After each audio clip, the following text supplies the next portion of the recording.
Well, if we have an iconic vehicle, it's Mustang. Any vehicle that's been around 50 years is a big deal, but especially one that's had the kind of passion around it that Mustang's had for 50 years. We're going to celebrate our history and our heritage by going back and doing something that we've done before, tying the old to the new. So what we're doing here is we're making history for the second time. We're putting a Mustang GT convertible on the top of the Empire State Building. The process started with, okay, what is the difference between 1964 Mustang and the 2015 Mustang? The car is actually bigger, longer and wider than what it was in 1965. Remember, Empire State Building is exactly how it was 50 years ago. So we have a significant challenge. The actual car itself will be cut into 6 different pieces. The whole goal is to not make it look like you actually had to cut the car up, but we have to cut the car into pieces because we only have an elevator that's 36 inches wide, and the entire car needs to get into that elevator.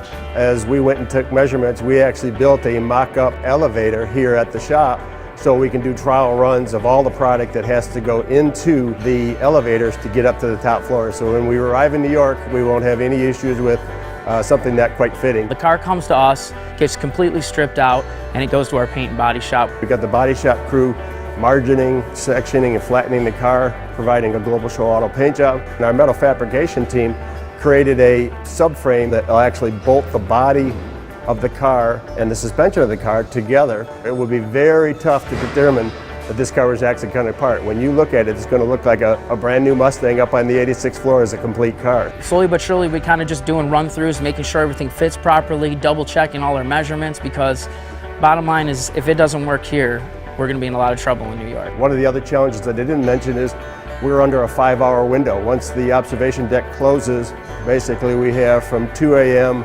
to 7 a.m. to get this car assembled, put together, and our dunnage carts out of the way. It's amazing that people are as excited about the new Mustang as they were about the original in '64. We as a company, as Ford Motor Company, are very dedicated to the Ford Mustang. We're committed to this car. We're committed to the next 50 years, not only celebrating the 50 that we've already had, and really to say to all of our fans over the 50 years, thank you, and we look forward to another 50.